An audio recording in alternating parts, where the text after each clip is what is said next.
The following podcast may be disturbing to those who support hatred, terrorism, anti-Semitism, and discrimination. Viewer discretion is advised.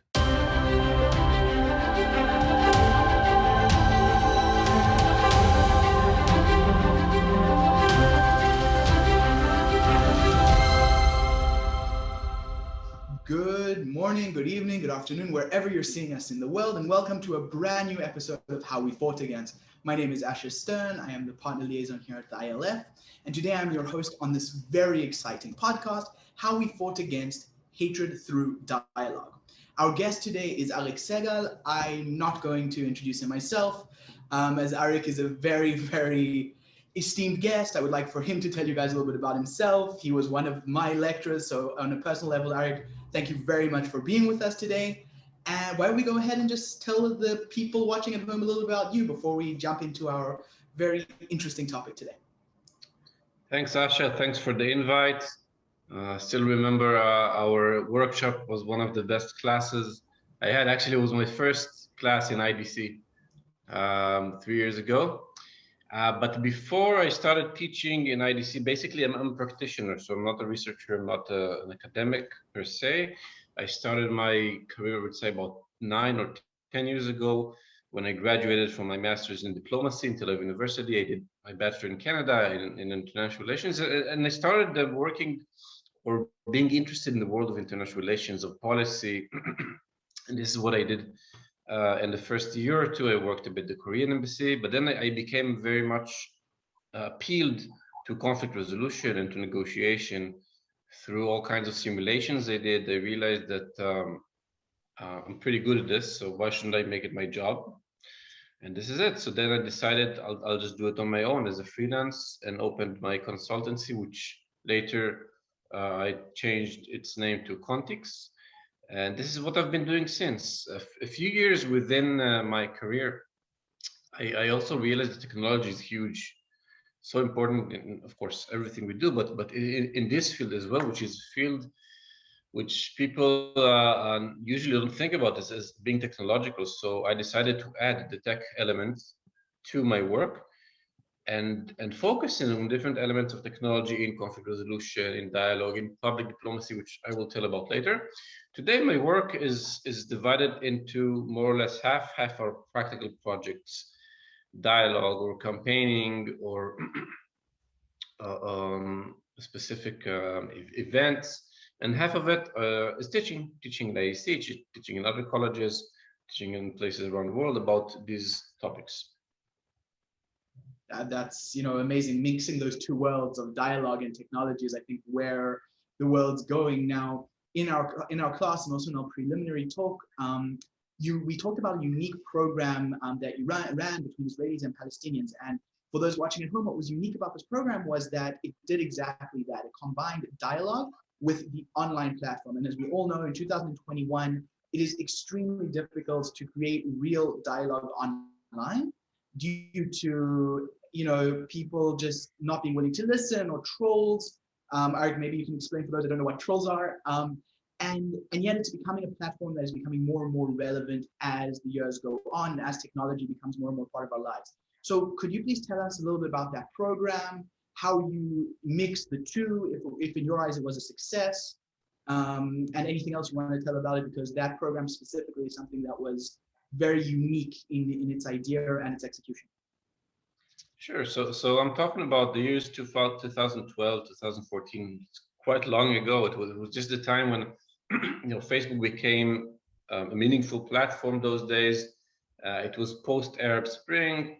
I think, if I'm not mistaken, I mean, there was some kind of a peace process or peace negotiation. So the atmosphere was different. It's important to understand the atmosphere was a bit different than today. It was easier to engage in these kind of projects. And in this specific project, I was hired by the Paris Center for Peace and by other organizations to kind of design a methodology for dialogue, because usually when we have dialogue, we have it in a room, right, in a physical space. We sit in a room around the table or in front of each other in a circle and we talk. But what happens if you want to do it with people that we cannot meet, or people that live far away, or people that live in enemy countries? It was the first time that, okay, this is possible today to do that. we can talk with students that live in Iraq or in Syria or in Morocco. So I took it upon myself and designed this kind of methodology to have this program, which was, by the way, sponsored by the State Department, and the U.S. Embassy here was a very big, important partner for us in the design and implementation. And basically, we invited what we call young leaders, students who want to be active in society, in politics, in the economic sphere. And we invited them to join this young leadership study program, which consisted of a few elements. One of them was online learning. One of them was once in a while physical meeting just for the Israelis and Palestinians. And the main element was a dialogue on Facebook. Now, it's important to mention when we talk about dialogue online, most people think about, okay, there is the feed, I post something and people comment, or there is a Facebook page for a politician or for a public figure, and then people comment, and there's always like endless struggle and negative emotions and chaos. Right. Here it was different because we chose a different feature on Facebook, which was a group, a closed and private group. And what happens when you create a closed and private group? It's like you create your own room. You control the rules, you control the environment, you know who's in there. So it's completely different than the other features, and this allows this kind of dialogue to exist. And this is what we did. So we created dialogue on Facebook. The platform is important to understand. It's just one. It's the first element. The other element is just to design a process that will fit, because just letting people talk. I mean, imagine people that live in enemy countries and probably since childhood heard very bad things about each other through media or through friends or family or whatever. To bring them together, I mean, it's not that just this is one of the most common mistakes of people that think about dialogue, that you just need to bring people together and then they'll see, whoa, we're all humans and things will be resolved. But that's not true. It's not true, especially when we're talking about difficult conflicts like the one we have here. To actually manage to open up people to new perspectives, to new attitudes, to change their behaviors about each other, you need to create some phases within the dialogue into certain interventions. Basically, what do you say for me as a facilitator or a mediator? What do I say to make you open up and say something that will create this kind of chain reaction that eventually in 2 months will change people's behaviors? So I adopted a methodology based on mediation, because I did mediation courses. I'm a certified mediator. This is my world. It's a professional world. I adapted those principles to the online dialogue. I'll just give you a short example. So, for example, we start a dialogue. People introduce themselves. At the beginning, it's very nice. People are not too eager to confront each other. But then something happens. Someone posts a picture of, let's say, a bombed house in Gaza, and writes something, look what you did to my people. I mean, imagine yourself in this situation, your heart beats and then you go crazy, you want to say something, and then you write. So, and this is natural. And what usually happens, I mean, let's say you write something that say, okay, you did this, but look at the house you bombed in Tel Aviv. So my role is to create the comment that will eventually lead to some kind of mitigation of the conflict.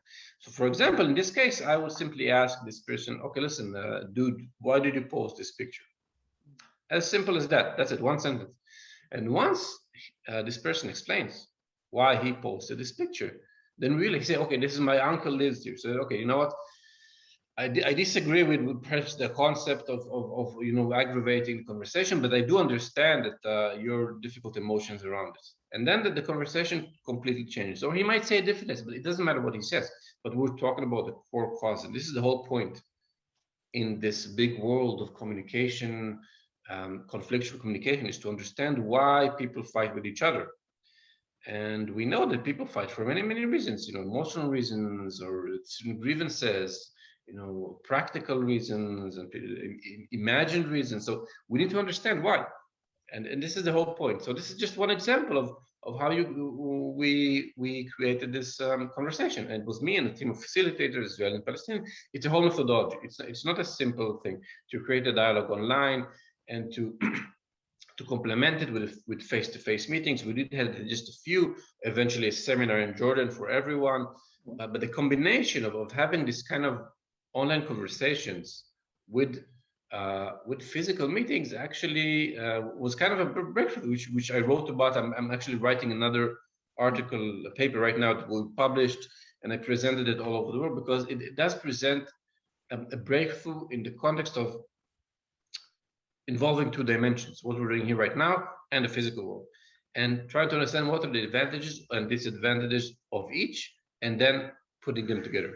So yes, this was the project. In short, was for 2 years. The last semester was in 2014 during Protective Edge, very difficult time. Imagine talking to guys in Gaza. Some of our participants were recruited for reserve duty, and the guys over there, I mean, so it was really difficult, but we did manage to continue, and people met in Jordan in October, man, just 2 months after. People from Gaza came from one day, and I'll never forget, I entered the hall, you know, like the meeting place, like 100 people there, and this guy comes over and shakes my hand, and he said, I don't remember his name. Hi, I'm X from Gaza. I just want to tell you, I respect you a lot.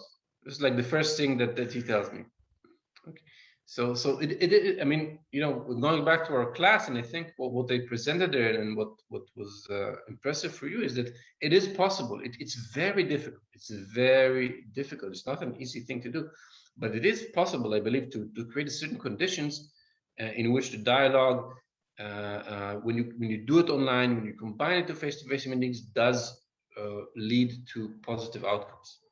Right. I mean, and that's amazing that someone, you know, from Gaza met you in Jordan, and just the way the internet connects us. And this was before COVID and all these things where we were used to Zoom, unfortunately. And, you know, I'm sure that this is going to become more and more of a norm. And I want to talk a little bit about this idea of dialogue online, because you mentioned obviously that this was a controlled, you know, as controlled as this discussion can be, environment. And since, you know, a little bit before Operation Guardian of the Walls, and in general, we've seen a rise in hatred and anti-Semitism online in the platforms, whether it's Instagram, Twitter, Facebook, and this, you know, isn't a controlled environment. Now, you know, this is something that is something we're going to have to deal with. It's not a controlled environment, but we can use, you know, this as a tool to fight this hatred and to fight this anti-Semitism and to counter it. Now, do you have any, I'd like to hear your thoughts on this, because you mentioned that, you know, it was you as a mediator necessitated the breaking down that barrier at the beginning. Like you said, you know, why did you post that picture, et cetera, et cetera. But sometimes we don't have that option. If any of our viewers, you know, are on Instagram and they see someone post, whether it's the extreme, you know, death to Jews or Israel must be eliminated, to that person who posts something for no other reason than they don't know anything else.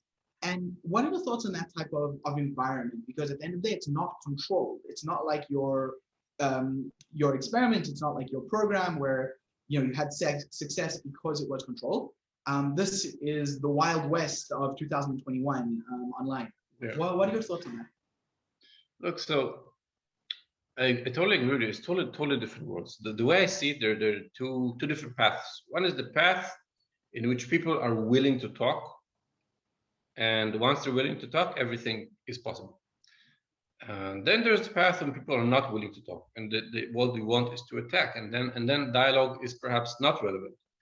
And then we go through the world of campaigning, what I call it, and this is kind of an offshoot of my work. I mean, there's dialogue, there's like more structured processes, and there's campaigning in online platforms, which is more in the wild. But here, I think there are also some other things we can do differently, because here, we're not trying to really engage with the other side and try to understand them. I mean, it is sometimes perhaps, but I do think that we should try perhaps to see if we can talk, and if it doesn't work, we move to this world of campaigning.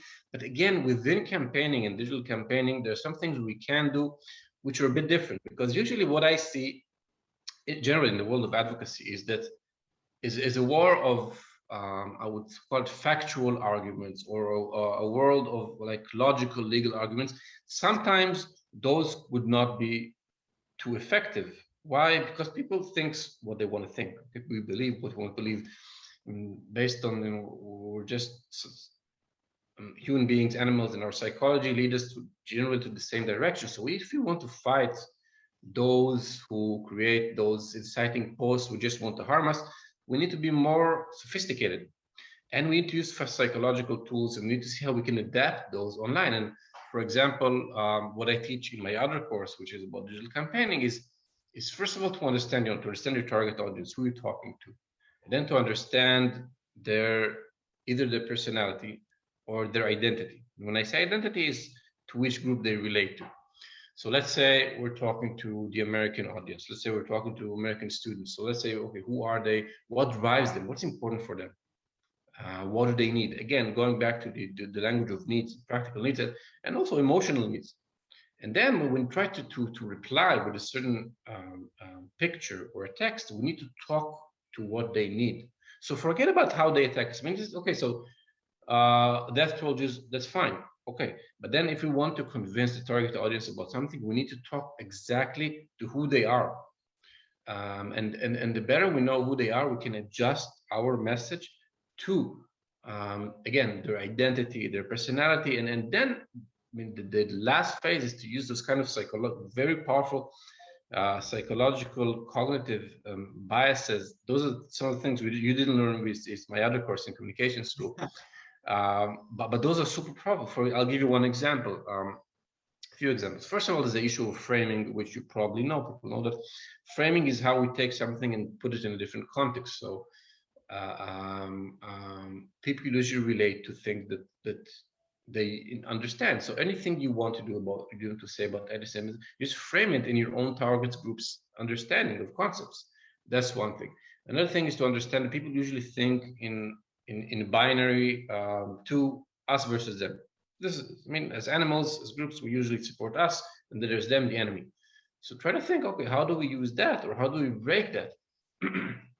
For example, some of the things I do, people say, okay, you murder Palestinians, you engage in genocide, but then I say, okay, I know what you're talking about, because I just tell them it's not just us and them. So there's a lot of people trying to engage and create a dialogue, and there's peace building, there's Jews and Arabs working together, so there's no us and them. So either try to break those psychological patterns or use them for your own advantage. Again, I think it's the same with dialogue. If you want to really use technology and social media to fight against anti-Semitism, it's more difficult than what we do today. It's more complex, because for a simple reason that to create hate, anger, is much easier than to try to deliver other messages. What we see online, we see it for a second. Okay, it's the attention economy. People fight for our attention. We have two seconds before we move from Instagram to Facebook to LinkedIn to the next post, to what our friend talks about on WhatsApp. And usually what will catch our eyes is something that is very, very emotional, and something very simple.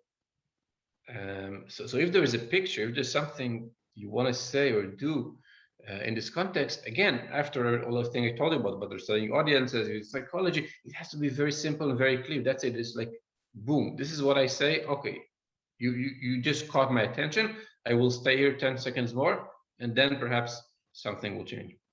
So I think it's very important, and I'd like to reiterate what you said, Arik, that these platforms do not enable us to be in depth. They do not enable us to go into the depth of these issues, and unfortunately, people's attention span is getting smaller and smaller. And that is where we need to focus, as well as understanding the narrative. We also had another IBC lecturer, Miri Eisen, on the podcast, who talked about narrative. So if anyone's interested a little bit more in understanding that, feel free to go and check out that podcast with Miri.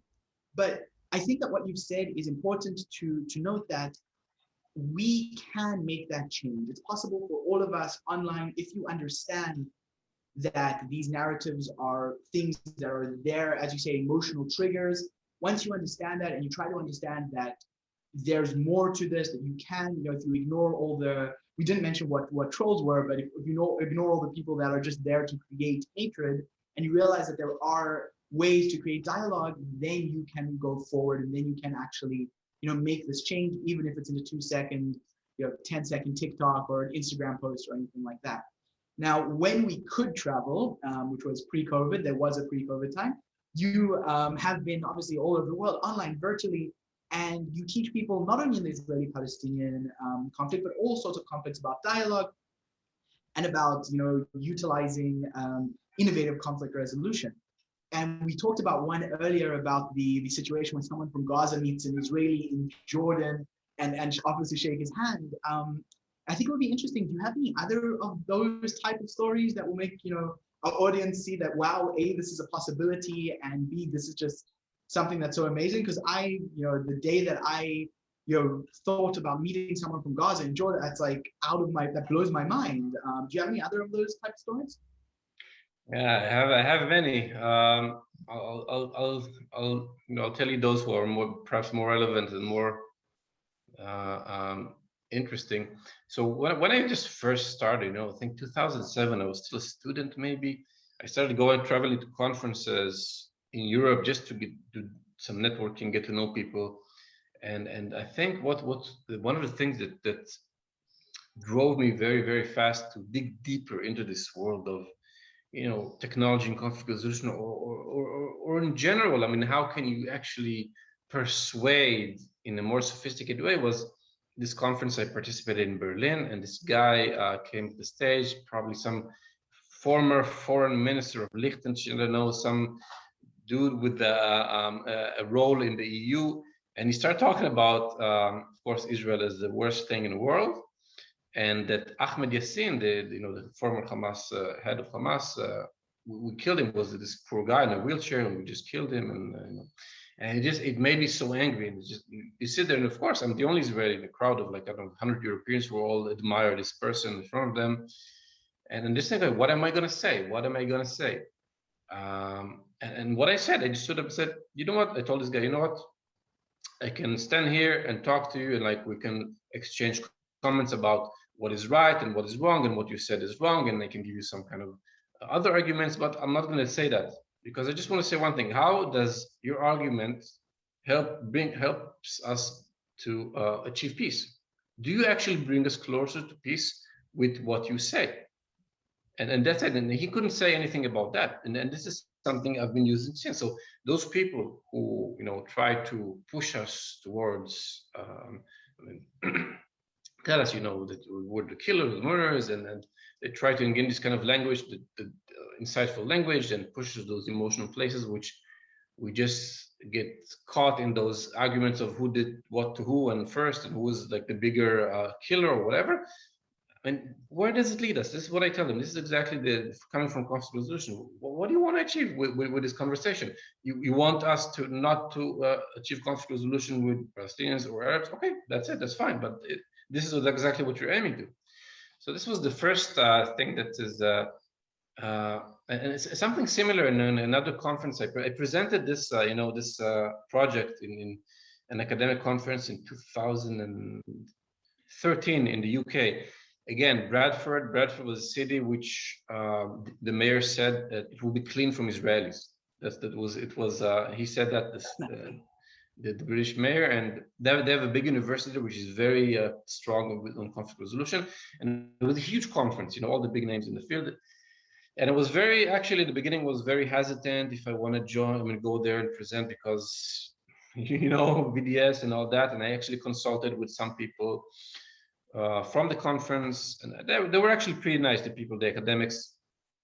And I went there to present my idea, and all around this conference were all these kinds of incidents with us, you know, with me being Israeli. There was another group of Israeli researchers over there.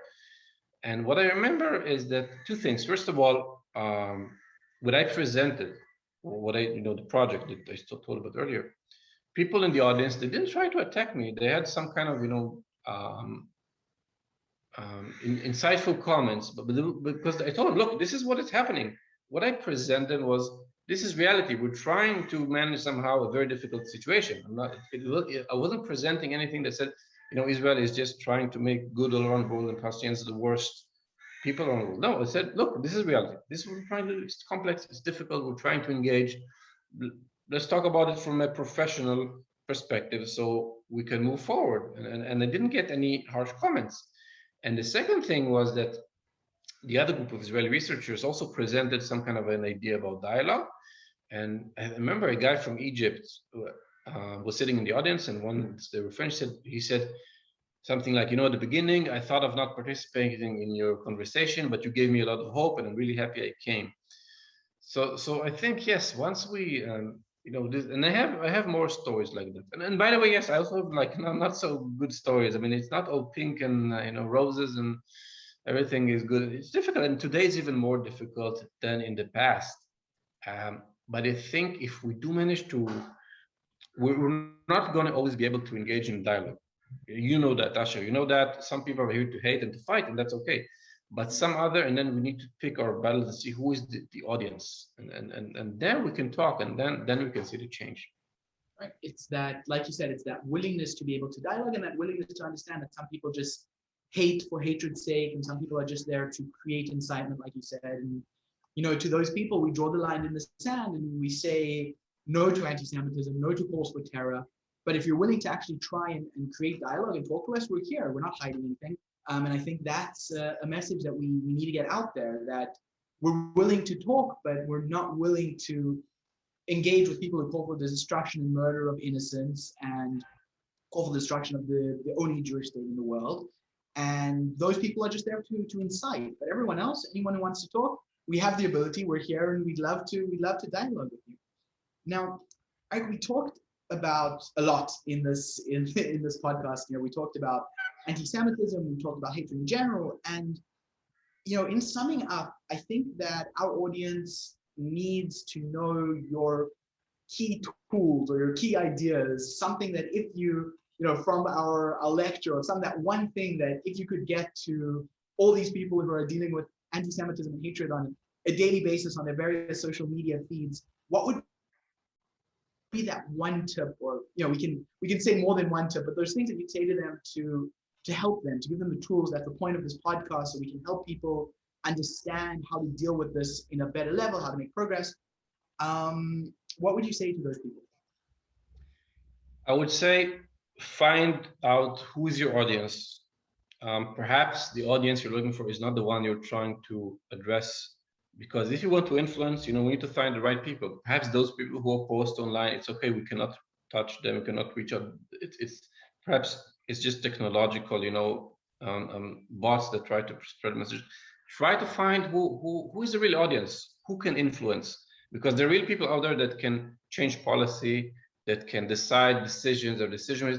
I mean, try to think of, okay, who is the audience that could actually make a difference in my environment, and then analyze them according to, again, to their personality, their identity, what they want, what they need, what they think about this issue, what they know. And then when you try to create a message, whether it's just a text, a picture, a post, a video, or if you want to engage in dialogue, everything you do has to be directed towards who they really are.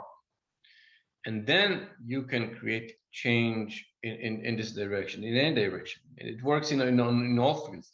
But first, try to understand who's the audience and who are all the relevant actors around it. Something we didn't mention in the conversation is to understand the environment. It's the other people around it. This organization, maybe there's this politician, maybe there's this person. Try to understand who actually influences who, and map those networks, understand them, analyze their interest, analyze their identity, and then anything you create, just be very much directed towards them. I mean that's a great note to end. It's a positive note. On this episode entitled "How We Fought Against Hate Through Dialogue," I think we provided our viewers and our listeners with the tip of the iceberg. Obviously, this is a topic that has much more depth. Arik, thank you so much for coming on. It's great to catch up. I'm sure we'll be in touch in the future. For those of you that are watching, you can find our podcast on all of your podcasts, whether it's Apple Podcast, YouTube, Spotify, Podbean, Amazon Music. Search "How We Fought Against." We have many episodes. We are going to have many more episodes with people like Arik who are making that change, who are willing to create that dialogue, spreading that positive message.